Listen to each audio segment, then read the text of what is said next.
stuff that I wanted to cover. And it actually will require its own session, but I think there was some interest in maybe just jumping to this topic for right now and get off DBS for a little bit. But I wanted to kind of cover, there's been some interest in some unusual symptoms of Parkinson's. I wanted to try and cover some of these topics today. Let's see if it'll let me. So this is by no means a comprehensive list. There are a lot of weird and strange things, and everyone has a different experience with Parkinson's. Kind of the saying is, if you talk to 10 people with Parkinson's, you'll get maybe 11 different opinions about what Parkinson's is. So this is a lot of commonly uncommon type of symptoms that I want to make sure we discuss. And so please, if there's something that is really on front of mind for you that's not listed here, please feel free to bring it up. I want to be able to cover a wide range of topics, let's say. So please pipe up. I'm going to start with maybe more common and then move to more rare, is try how I partially organize some of this. But I'm going to start off with maybe something that's many of you may be familiar with. So dystonia, and this is altogether maybe not uncommon, but for some people this can be an overwhelming and like a key feature that just really bothers their day to day with Parkinson's, and it can get really bad for some people. And so it's unusual in some cases where it can be really life altering, let's say. And so just to make sure we're all on the same page as to what is dystonia. So this is typically experienced as a cramping, a twisting, a sort of spasming kind of feeling. It happens a lot in feet. So like toes will curl. People will notice like when they're walking, especially long distances, they feel like their feet are cramping up. Now, many people can have this and not have Parkinson's too. So just to kind of keep in mind that some of this is just happens with being human. But in some cases with Parkinson's, it can be really painful and debilitating. And in general, this tends to be what we call an off symptom. So when medications are wearing off, tends to be when something like dystonia really starts to pick up. This is particularly common in a few types of genetic Parkinson's disease as well. So for some of the young onset Parkinson's patients, that especially with like a Parkin mutation, this tends to show up very early and be a real prominent feature for them in their Parkinson's disease. So this is something that would trigger us to maybe think it was a different kind of Parkinson's. Now, I also bring this one up because not only can it be really bad for some people, there are a lot of things that we can do. So one of the first things that we ask for is just generally, do you see a difference between morning and night or during the day? Can you feel a difference when meds are working well or when things are wearing off? There's, a lot of these things are just sometimes just gentle changes to medications alone can make a big difference here. And so I bring this up just because I think there's a lot that we can do for dystonia specifically. So we have a question already. Yeah. Can dystonia happen in the hip joints or IT bands? Not really IT bands. This is a muscle thing. IT bands are more connective tissue. So this is really, the muscles are getting an abnormal signal to like tighten up. And so yes, it could happen in any muscle group. So could it happen around the hip? Sure. It can also happen around the perineum. So there are muscles in your nether regions as well. I mean, these are things, we're going to be talking about some delicate subjects here today. And I mention it just because, again, it can be painful. Sometimes people don't bring this stuff up. But yes, any muscle, technically, this can happen too. Was there another question? A comment. I get dystonia and TheraWorks relief helps. Okay. Yep. Tips and tricks, there's all kinds of things that can be helpful. And please talk to your doctors, talk to your friends, see what was work for them. Generally speaking, as a neurologist, first thing we want to do is try and address it with changes in medications or addition of medications. Particularly like if it's early morning tends to be a problem. Maybe you just need better coverage overnight. Something like these are small changes that can make a big difference. I see one more come through. I have a comment. Yeah. I get a burning in my quad when I cough. But if I sit up, it's when I'm laying down. But if I sit up, it doesn't happen. But it's like someone sprayed lighter fluid on my leg. Huh. Okay. If it's positional like that, it makes me think it may not be dystonia, could be more of like a nerve kind of pain. Some of this can come with Parkinson's. Yes, it's definitely nerve pain. Yeah, yeah. Actually, there are other pain syndromes I'll be talking about here in a little bit. I think sometimes people don't know about this part of Parkinson's too. So maybe hold that thought for a little bit. Okay, let me move on. Again, these are not uncommon, but I think sometimes people forget how disruptive the facial masking can be. This is it is I mean, pretty much Parkinson's. This is pathognomonic. I mean, this comes with Parkinson's. Yeah, it was actually there was a student I was working with whose I think father had Parkinson's disease. And it was actually her reflection on his facial masking that was really, really always stuck with me. She thought that he was grumpy or he was angry or something else was happening emotionally, and that it wasn't Parkinson's. And so there was often this misdiagnosis as depression or something else, when in fact, it's just the muscles aren't moving very well in the face.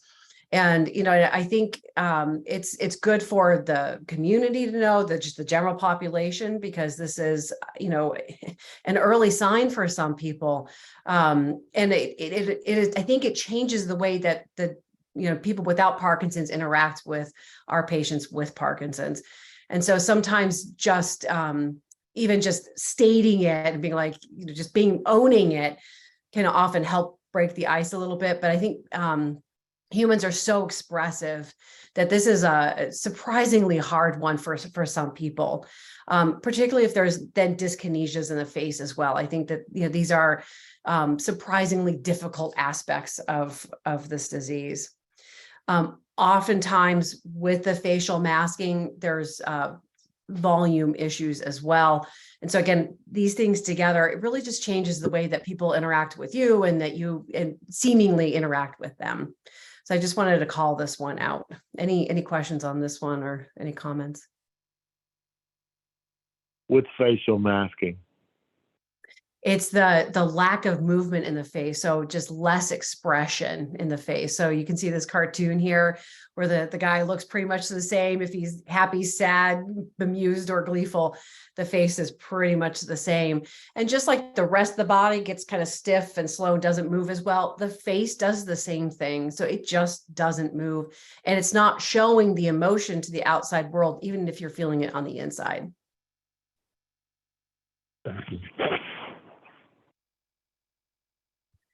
Okay, we've got some good stuff coming up. So again, very common, but I wanted to highlight this a little bit because, well, number one, fatigue and sleep. I mean, they're hand in glove here. And I bring this up too, just because it is so common. But for some people, this is like the thing that just ruins their day. And I also wanted to highlight that if you're really fatigued, if the sleep isn't going well, it impacts every other aspect of your day, of Parkinson's. So if it'll make the tremor worse, it'll make the mood worse, it'll make just your day-to-day, just brushing your teeth, everything feels harder when you're tired. And you cannot, help the fatigue if the sleep isn't going well. And again, this is such a big problem for so many people. And, I feel like sometimes it doesn't get brought up in typical clinic visit. And it's hard to address. But again, because it impacts everything else, I think it's important to keep this in mind. I have a few little tips here. This is a lot of what I would talk to patients about too, is there's this tendency to not sleep well at night. So you get tired during the day. So then you take a nap. but then you napped. And so now you don't sleep well at night, and it turns into this vicious cycle. And so one of the first things we work on is sleep hygiene. So just learning how to sleep and frankly, how to nap as well, because there are right ways and wrong ways to do this. But just remember that Parkinson's is working against you when it comes to sleep. And so there are a lot of reasons that people will have problems with sleep. And it really is important for us to know what the cause is, because the treatments for it are completely different. Is it sleep apnea? Or is it just good old insomnia? These are two totally different entities that both can come with Parkinson's, but are treated totally differently. The other kind of surprising activity, exercise actually helps with fatigue and sleep. It is so counterintuitive to a lot of people, but in fact, this is really one of the best ways to combat fatigue, is just get up, move around, and other just easy things like stay busy, just get out of the house. The worst thing you can do is just sit down in front of the TV and veg out. So that fight it by just getting up and doing something. There are lots of meds and procedures and things that can be done, but I think one of the first places to start is with the real simple, basic, easy, non-medicine things first. This is where we would always like to start. Okay. So move on then. So these are maybe a little bit more unusual. So runny nose. This is something that can actually be a real problem for people. Like I've had patients that I don't want to go out to dinner with my family because I know my nose is going to run, things like this. And often these are not the things that get brought up in like the 15 minutes you get to talk to the doctor, every 6 months or so. And I just want to mention, this is part of Parkinson's. I don't think we really know why this happens. One thing I learned doing this is that it doesn't correlate with how bad your Parkinson's is. It doesn't, change with medications. If it's there, it's there. It's also not associated if you have loss of smell, the two aren't connected. So this is a totally different sort of mechanism. But I mentioned this one in particular because sometimes the nasal sprays, certain kinds, can work. But if you don't bring it up with the doctor, we'll never know about it. We can't help and can't treat it. And so, but again, this can be it's really limiting from a social standpoint for some people. And so I just wanted to mention that this is a thing. It's a real thing. Do you have a question, Christine? Yeah, I was just curious, is eye watering also a symptom of PD? All this kind of drooling wetness in the face. Yes. And so the drooling's the same thing. This is all part of the autonomic nervous system. So things that should happen automatically. And so yes, these are, and because it's the face, this is the other thing that I think makes it so hard. Because it's so visible for some people, but yes, drooling's up there as well. So this ranges everything from just, wetness in the corner of the mouth to, actually losing saliva from the mouth. There's a lot of social embarrassment that can come with this one as well. It's just, you can't really control it. And I wanted to mention this just because a lot of people have had good luck with just keeping a hard candy in the mouth or chewing gum. These are ways to sort of trick the motor system into swallowing automatically to help handle the saliva. So it's not that there's too much being made. It's just like everything else with the muscles, it's not moving well. And so you're not swallowing as much. And so it just builds up in the mouth. So simple things like, having something in your mouth or gum can help with that a lot. We also have meds, and there's Botox. There's all kinds of other things that we can do. But usually we try and start with the easy non-medicine stuff first. And this one is a good place to start. Who doesn't want a piece of candy? All right. This is also an odd one. I rarely had patients actually tell me that this was a thing, though I think more people experience it, but don't know it's related to Parkinson's disease. So there's a bunch of different types of breathing issues that can come up. So sometimes this is a wearing off symptom. So the meds are losing their benefit. You may be in between doses, and it's, again, this stiff and tight starts to kind of creep in, and it can make it feel like it's hard to breathe. It's almost this kind of like restrictive restriction on the rib cage. And this is because of Parkinson's. Typically, if this is the problem, something like the taking your meds, again, you should feel relief if it's really related to this. But this is, again, something that can often your neurologist could help, just adjust the timing of doses or come up with other solutions. Just want people to be aware that this is a thing. On the other side, when medications are too high, in some cases, you can get a dyskinesia. So an abnormal movement that then causes breathing problems. So typically what I hear is it's like there's now an incoordination between the breathing and your speech. And so it's an odd kind of dyskinesia, but it can interfere with your ability to communicate at times. And so I just wanted to call this one out too, because it's a little bit unusual. People aren't always as aware of it. But keeping in mind that there's higher risk for sleep apnea in Parkinson's disease. And again, kind of going back to the sleep issue. So if there's fatigue, this is always one of the first things we want to think about or look into more, because there seems to be a slightly higher risk for it.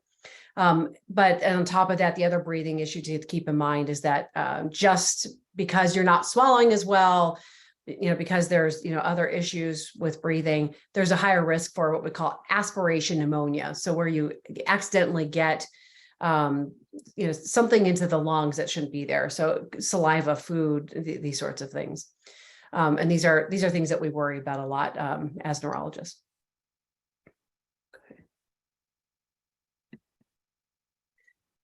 Here's some of the discussion on pain. So, I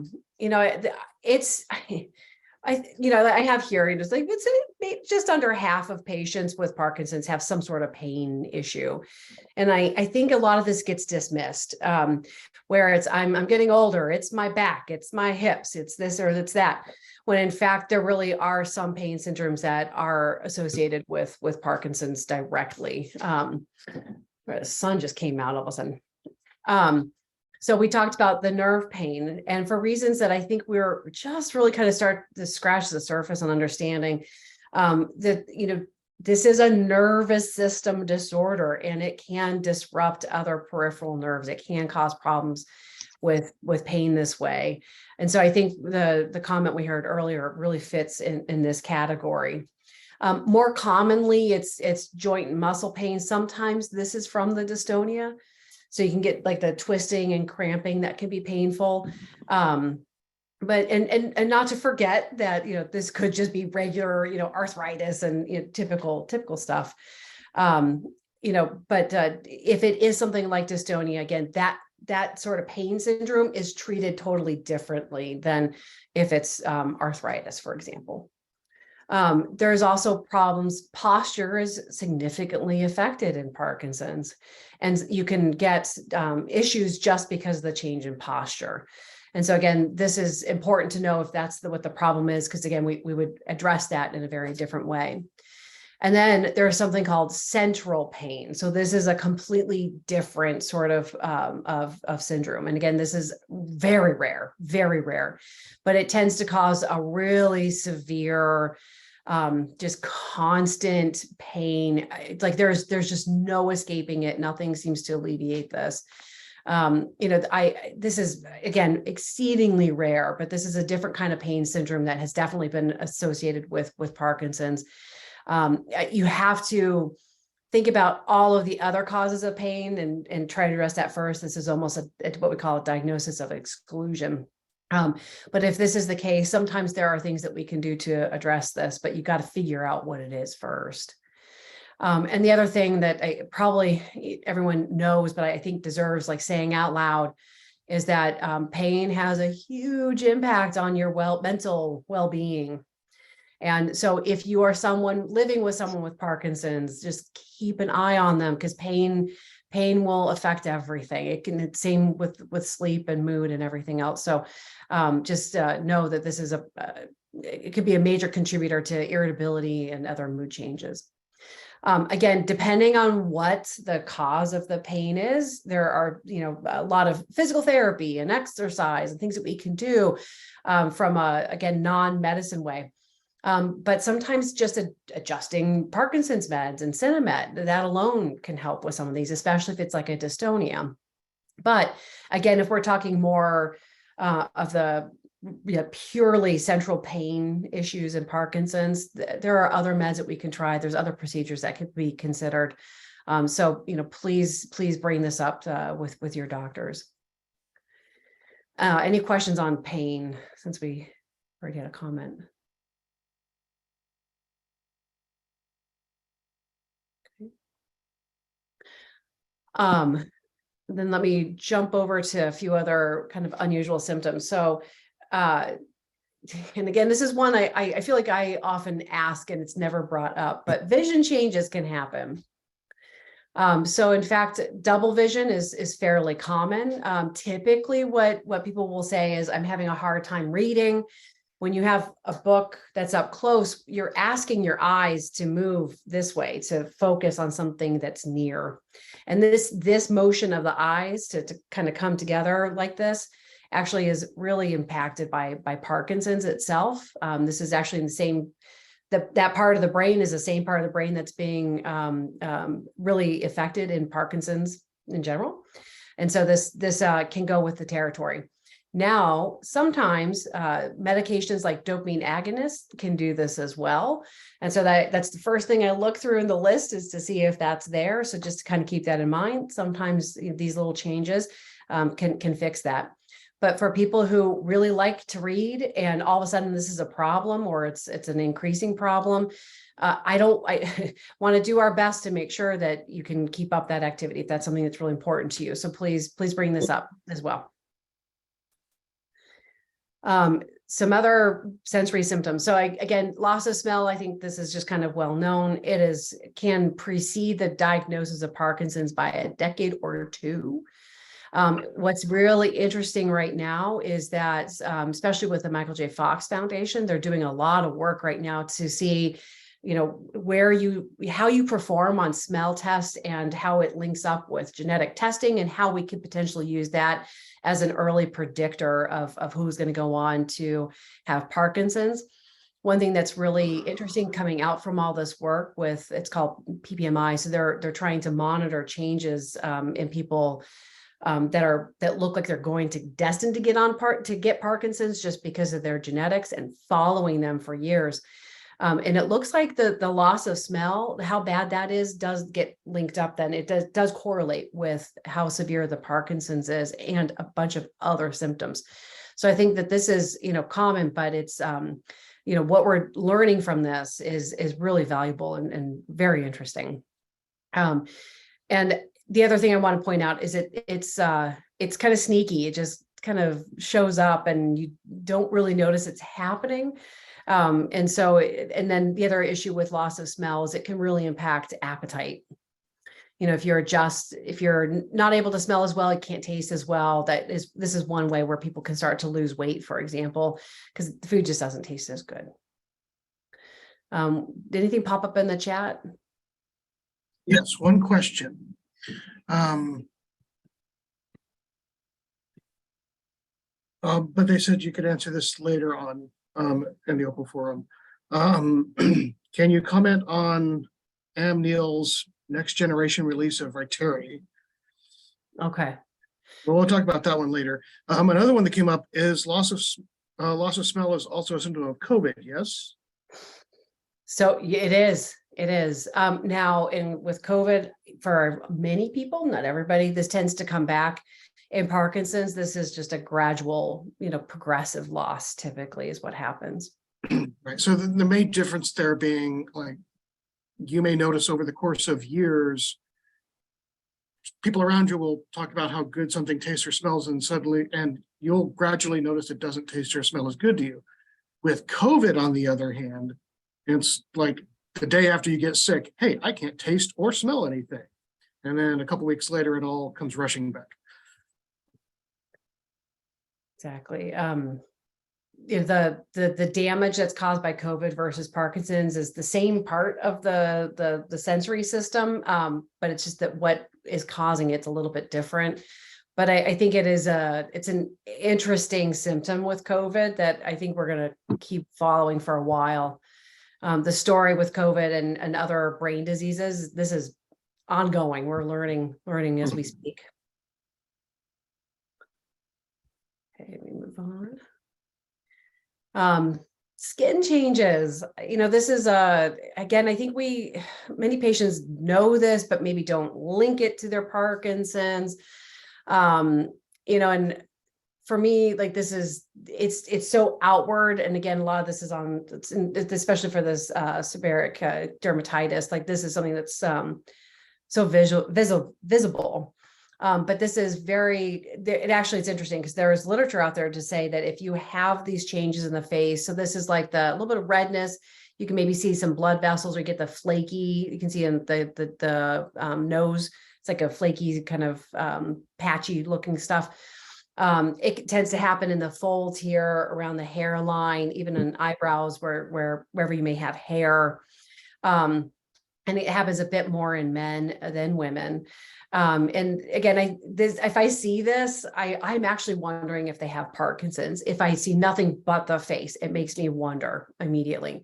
Now you can have this and not have Parkinson's, but it does look like there is an increased risk of later developing Parkinson's if you see this.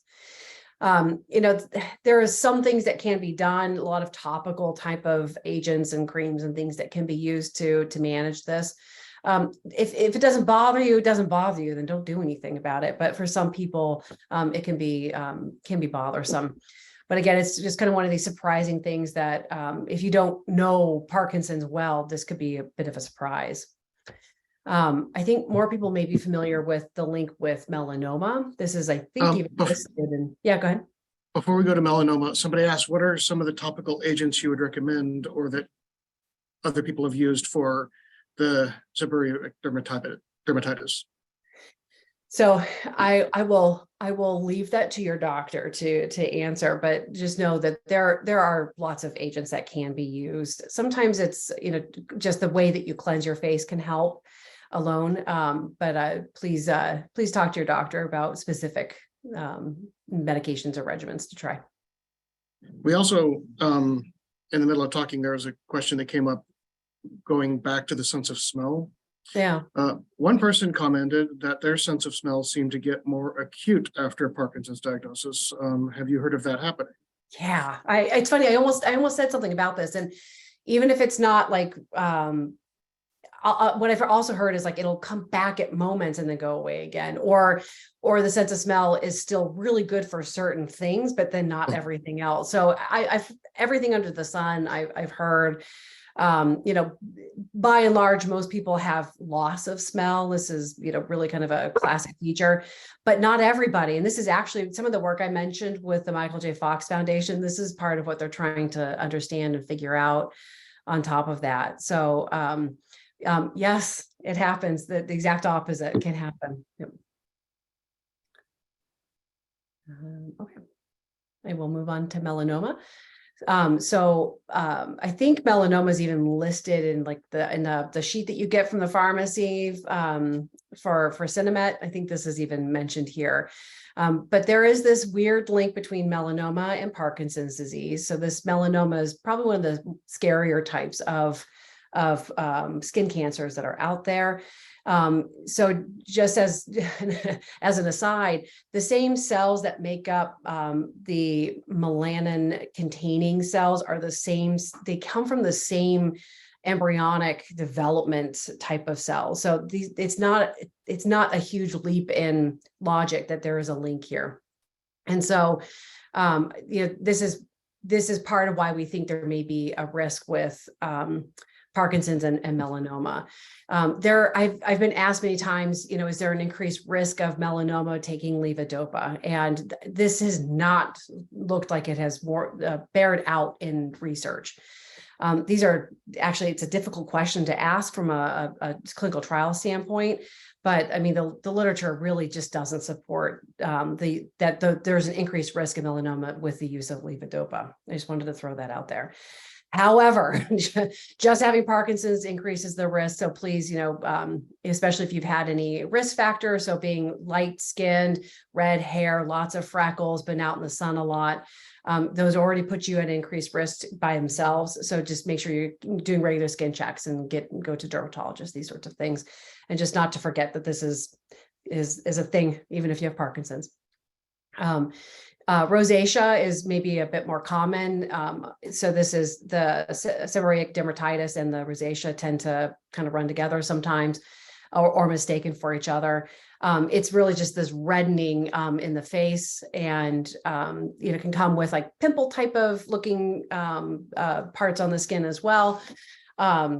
Don't pop them, but just know that this is something that also comes with Parkinson's. What's interesting is they think that this is related to the immune system being a bit out of whack in someone with Parkinson's, that allows this inflammation to come forward in the face. They're also looking at rosacea as a potential early marker of Parkinson's as well. Same with the seborrheic dermatitis. So it's just interesting, again, that these outward, easily visible things that we could use as ways of earlier diagnosis of Parkinson's disease.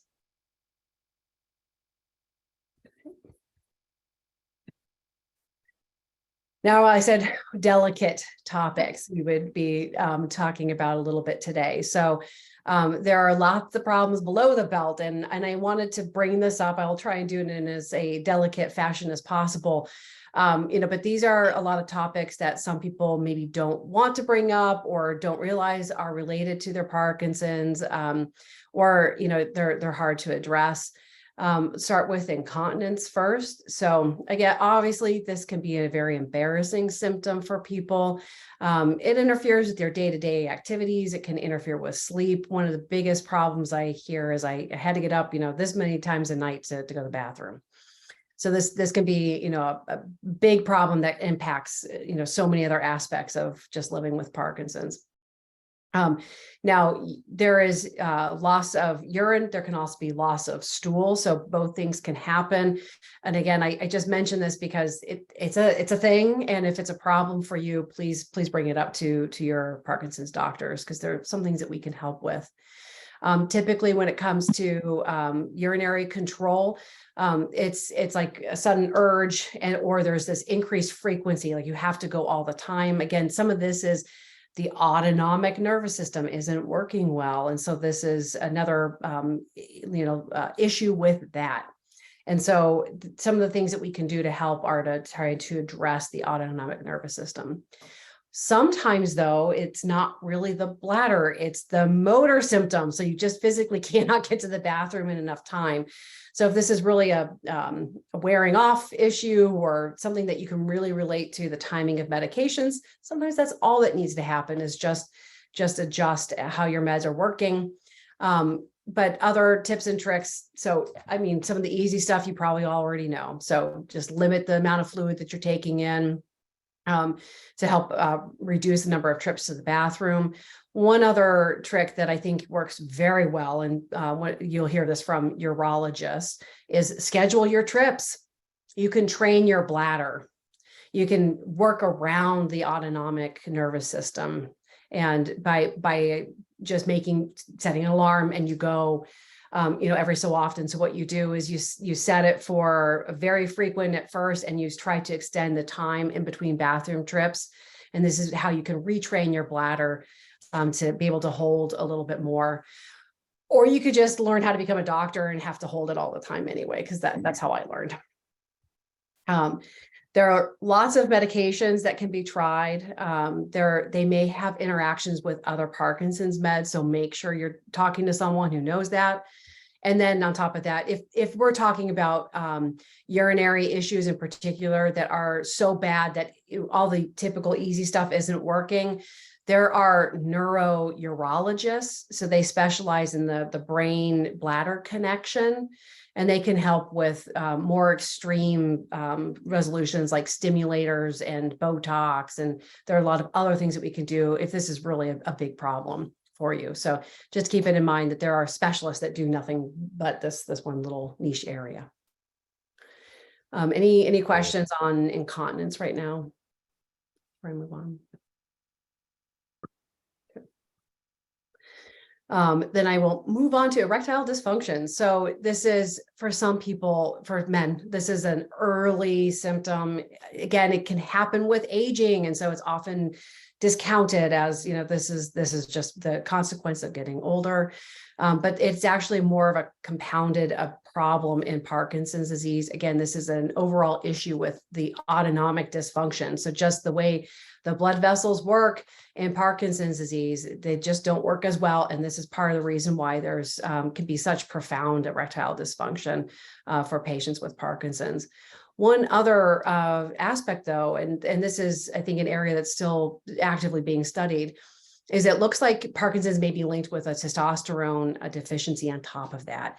So sometimes just trying to supplement back the testosterone may be enough to overcome some of the issues. Again, sometimes people just don't want to bring this stuff up. But if this is a real problem and this is something that you're struggling with, please bring it up. Because again, there are some things that we can do. Again, kind of going back to the neurourologist, this is something else that they see this day in and day out. So to think about having that conversation. And then in that same line of thinking, there's just impaired sexual function as well. This is, a really unfortunate consequence of Parkinson's. Again, we really rely heavily on our autonomic nervous system to make this stuff work. And when you add in the autonomic dysfunction, plus maybe some motor issues where you're fatigued, just not feeling good, or the meds aren't working well, and you put all of this together, and it's the dance, the choreography here isn't working. And so it just doesn't work in the bedroom. And so I think it's important to know what the contributing factors are. These are different for men and women. And so, I think that that's important to talk to someone who can appreciate that and know some of these differences. Again, there are some things that can be done. But again, I think people are very hesitant to bring this up in the office. And so I would have to say the onus is on you, on your family, to help with this. And again, this is a big part of just us relating to other human beings. So please don't hesitate to bring this up. Any questions on this topic? Okay, happy to answer more questions later too. Now, I think this is probably the topic that I first think of when thinking of unusual or strange symptoms of Parkinson's. So more of this category here. So I want to kind of define a few things here. So there are hallucinations, there's illusions and delusions. So I want to try and give you the spectrum here. So I think we all have some sense of what a hallucination is. So it's a false sensation. So, and this can happen with any of your senses. So you can have a hallucination of taste, of smell. Now, it's not always just visual. There's also this kind of odd one where you get this sense of presence. So it feels like someone's behind you or someone's like looking at you. These all technically fall under the category of hallucination. Now, what's really interesting, and this is with Parkinson's, but other neurodegenerative diseases, so like Alzheimer's would fit in this category too, there tends to be this really stereotyped visual hallucination. And that's what this cartoon is trying to show you. So for reasons that I don't think we'll ever really understand, it tends to be, I can't tell you how many times I've heard about the little kid under the table. And this is a very stereotyped hallucination that people can have. So it's usually an animal or a little kid. They're kind of hiding, they're under something. So it's very like low or little. Whereas it's a little more uncommon to have, I was talking to my dead wife. That doesn't usually happen. It's usually something less menacing, let's say. One of the first questions I would always ask is, did you know that it wasn't there, or did you really think that it was there? Were you able to speak to this person, or did they talk to you? Was there any other interaction? Every once in a while you get someone who you think is hallucinating, and in fact, it was actually real. So you really need to give everyone a benefit of the doubt here, but just knowing this can come with Parkinson's. This isn't everybody. I got to make that really clear. Not everybody has this. There are some risk factors that can make it more likely for someone to have something like hallucinations. So some of the medications will do this. Just Parkinson's by itself will do this. But the older you are, if there is impaired vision or hearing, these are all factors that will make it more likely for you to go on to have hallucinations. Again, sometimes these are not bothersome. They're there. People aren't bothered by it. It's not interfering with anything. That's very different than hallucinations that are really concerning or scary, or that are preventing you from doing things that you want to do. This is a different category, and this is the stuff you really need to bring these issues up, because again, sometimes this is just the medications that the doctor may be giving you. And so I think it's really important to know sort of the context behind when it started, what it looks like, how you're experiencing it, because I think sometimes just adjusting the meds you're already on may be enough to make a big difference there. Now, illusions. So this is similar to hallucination. It's a little bit different. So it's a misperception. So one of the, I've heard this one a couple of times, but I saw something lean against the wall and I thought it was a snake, or I thought it was this other thing. So it's close, where I think most logical people would say, I could see where that could happen. But this is something where it happens often. It tends to happen at night. Again, kind of like when you're trying to wind down for the day. And it's sometimes a more subtle hint that you may be going on to have a hallucination. Sometimes this is as subtle as like seeing something in the corner of your vision, like a shadow passing in the corner of your vision. You turn, you're like, what is that? These are kind of early hints that there may be more to come, let's say.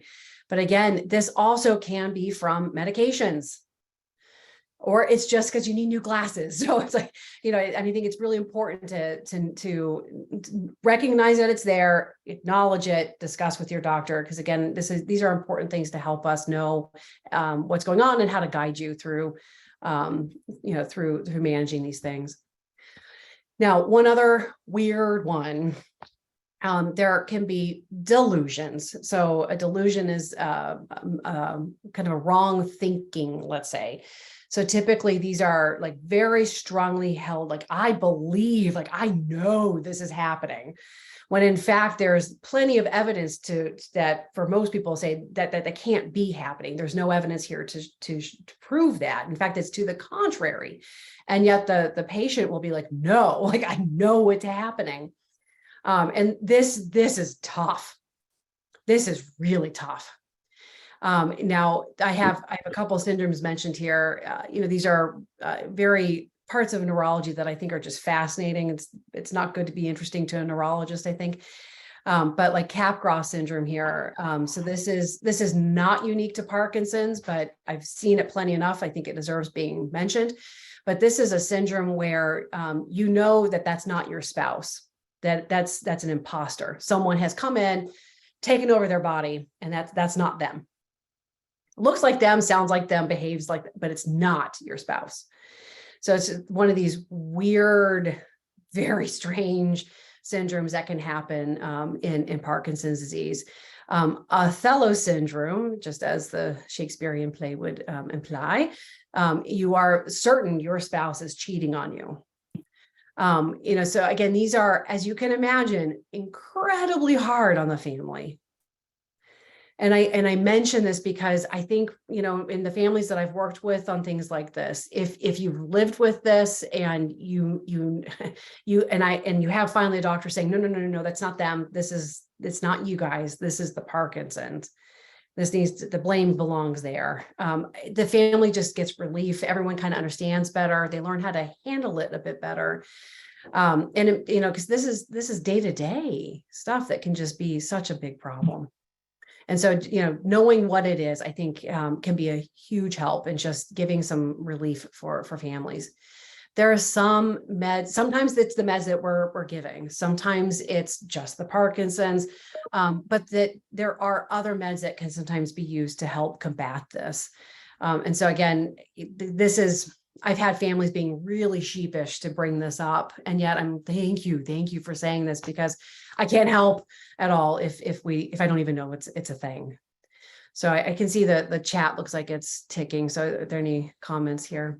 Yeah, so first question that we have related to this is, can you describe some of the other hallucinations, like Yeah. the sense of presence and Lilliputian syndrome or Alice in Wonderland syndrome? Yeah. So I think I took the graphic out, but so Lilliputian and the Alice in Wonderland are kind of the same sort of concept. It's this idea that this distortion in size. And so this is why most people with Parkinson's see things that are little. So it's little bugs, little birds, and little children. So it's, they're always low to the ground, kind of at the bottom of the vision. And so there's this, again, distortion in size. And that's where the Lilliputian syndrome came in. Or think about like Alice in Wonderland, where, it's like when she, eat this one to be big, eat this one to be small. That's where that term came from. One of my favorite hallucinations was 6 feet tall groundhogs dancing a jig in the backyard. That's one of my faves. And again, like this person knew, this was abnormal, and but it was very real at the moment. But again, it was very large sized animals. To me, it's always been fascinating. This is so stereotyped like this, but that's what it refers to. Now, the sense of presence, I don't know if you can see this picture of this lady standing on the chair, just kind of like looking. This is what people will describe. Typically, just you will be standing doing whatever normal activity, and what people will say is it feels like someone's just coming up behind you. And it's one of these really strange sorts of sensations. I would say, they've tried to understand this. It's hard to study because it's not there all the time. These are things that come and go. You can't really elicit it. You can't bring it out voluntarily. It just happens. And so, I think that we have an understanding of what parts of the brain are being triggered to cause this. But I don't think we have a good sense as to why, or why it happens for some people and not others. An interesting question from Christine. Are delusions better handled by agreeing with them or trying to set the record straight? Thank you, Christine. So I was trained one way, and then I will tell you what I feel has worked better in practice. And it's maybe somewhere in between. So, I think what I have found is families who are constantly trying to redirect and fix and correct. It's frustrating for everybody. And it will eat up your day, and it's exhausting. And so I think that there are ways of doing sort of an in-between. And this is when I work with families, because it is more of, a give and take and a dialogue to figure out what's going on at home to see what works. Because sometimes this is a situation where they're now living with their children, or it's a different living environment, and who's interacting with whom, who's, helping with meds or not. All of these bits and pieces will weigh into, I think, a family plan to handle this. But I will say, constantly trying to correct it's an uphill battle. It's just an uphill battle. And I just don't think anyone benefits. But if it's really hard for, the spouse to constantly say, no, I'm your spouse, I'm your spouse, I'm your spouse. Or if they really don't want to be thought of in a different way, you just really have to take the family into consideration. And one more, you might need a little bit more description. Is sundowning related to hallucinations and illusions? Yeah, it's a really good question. I've been kind of tiptoeing all around this. So let's put it this way. You can hallucinate whenever. These things can just pop up whenever, especially when you don't want it. Yet when the sun is going down and you're in this kind of like twilight zone, this is when the stuff really just comes to the forefront. It just really rears its ugly head. And so if it's gonna happen, it's like, that's a really good time for it to occur. And so, it turns out, our humans are so keyed into the natural environment, in spite of everything we've done to try and get around it. We still are very cued to light. And so when the light changes, it actually changes our brain chemistry. And this is and the way that the brain is working. And so for a lot of people, this is kind of setting the stage during these transition periods to allow the stuff to really kind of come out to the forefront. So you can have sundowning maybe without hallucinations. You can have hallucinations without sundowning, but they often run together.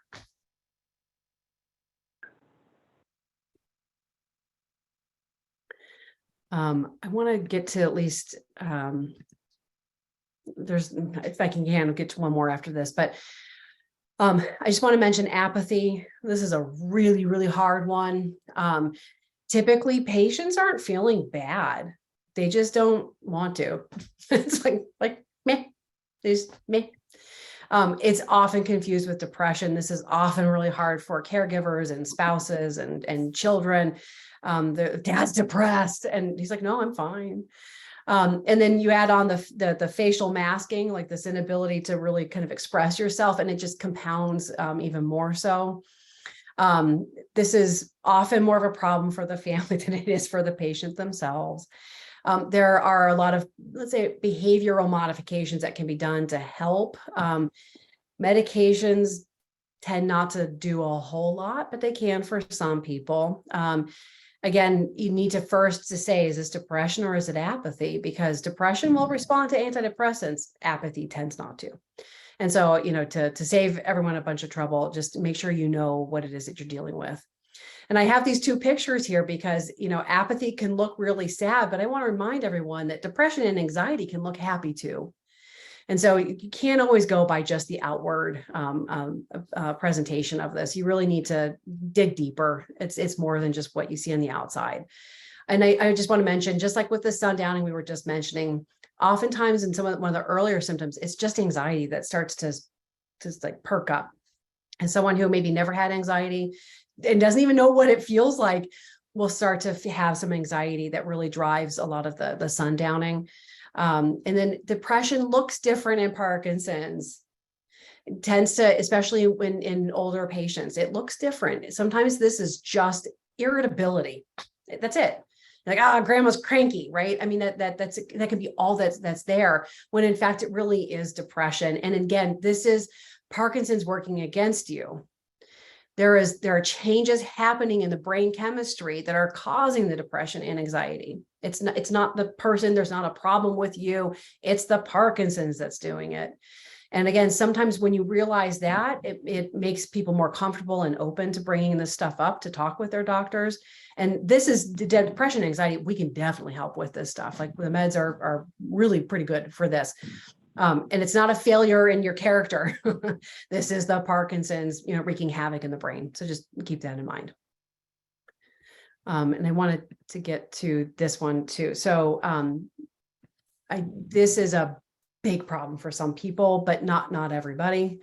There can be difficulty in managing impulsive behaviors. Again, this is a function, this is a problem because of the Parkinson's disease itself. But sometimes the medications will do this too, particularly the dopamine agonists. This actually made it to like Time magazine got so bad at one point. Typically what this is like, it's excessive behaviors or behaviors that are now causing problems at home. For some people, this even leads to legal issues like going to jail. So, I mean, this is why I talk about this. So it's like gambling too much, eating too much, over shopping. I knew someone who bought cars like every week. I mean, it can be really, really bad. And so again, just knowing that it could just be meds. So please bring this stuff up because it could be simply just changing or removing, especially the dopamine agonists are known to do this. This is why you need to know about it. It looks different in men than women. Women tend to eat and shop. maybe not a big surprise. Whereas men tend to gamble and seek out sexual activity, these sorts of things. But I also want to mention that overuse of Parkinson's meds actually falls into this category as well. Okay. And then one of my favorites is punding. So I would love to know who's ever heard of punding on this panel, but punding. This is really uniquely Parkinson's, and I'm fascinated by this one. But it's this like excessive need to collect and organize and rearrange complex things. So my favorite one is like, I had someone who liked clocks, but it was just lots and lots and lots and lots and lots of clocks, to the point where it's crowding out other things in the house. Birdhouses was another one. So they love like the intricate detail, really beautiful things, but to an excessive degree where it starts to get in the way of things at home. Sometimes people will end up like not going out to, events with family because they want to stay home and rearrange these objects. This is when it becomes a problem. And so, this is a really weird one. It's very, very rare. I've seen a handful of times, but just know that this is a thing. It comes with Parkinson's, and it can also be a side effect of medication. So just bring it up if you think that this may be a thing. And I kind of want to end on this last little note where sometimes, in spite of all of this awfulness, like sometimes one of the side effects is just this brand new, amazing creativity. People will suddenly pick up art, do sculpture, write books. And we don't understand that either. Like it's this one weird little thing that just pop up. So not all of it's bad. Like there are some weird, but kind of amazing things that can happen from Parkinson's as well. So just keep that in mind. And I just do more slides. I'm almost done. Okay, I went through a whole bunch. I'm sure there may be some more questions. Please, the big message here is if you saw anything here, heard anything, or didn't hear anything, you think it might belong here, please talk to your doctors, because as I was trying to show, like there's some things that we can do to help with this stuff. And if you don't talk to us, we can't help. If I don't know it's a problem, we can't try to fix it. So please, please, please talk to your doctors. And then I know there's questions, but happy Thanksgiving. Any other questions?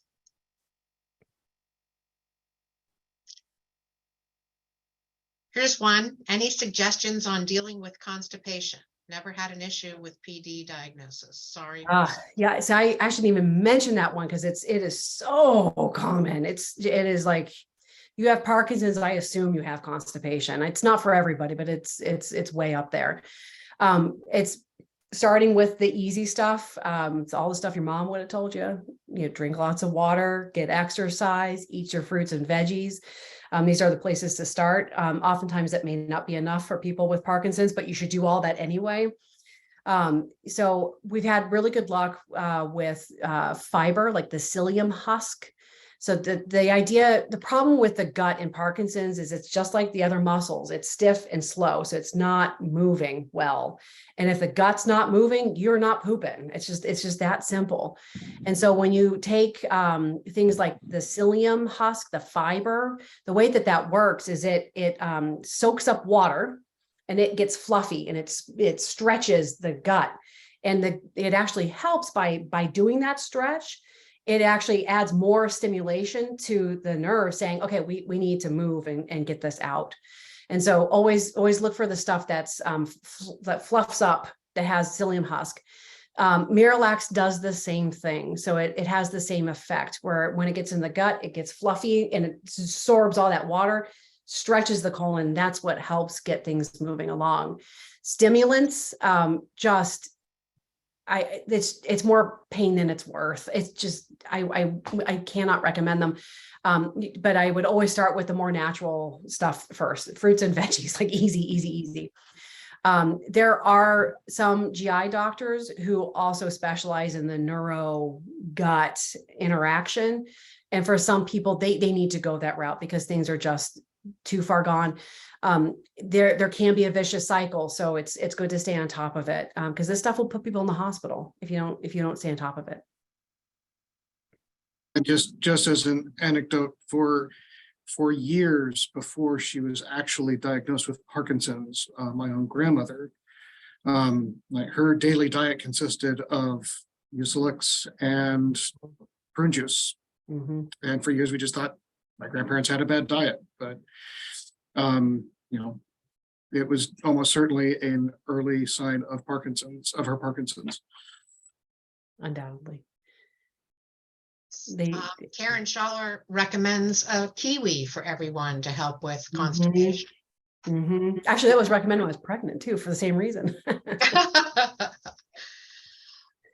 Any other questions? We are so grateful to the doctors Van Laar. Thank you. We missed you in your absence, and we're delighted to have you back. Thanks for the patience. And I just wanted to mention two things. One is that our dear friends, John Dean and Josefa Domingo, are starting a new program for us on November 22nd, and it's a Parkinson's primer.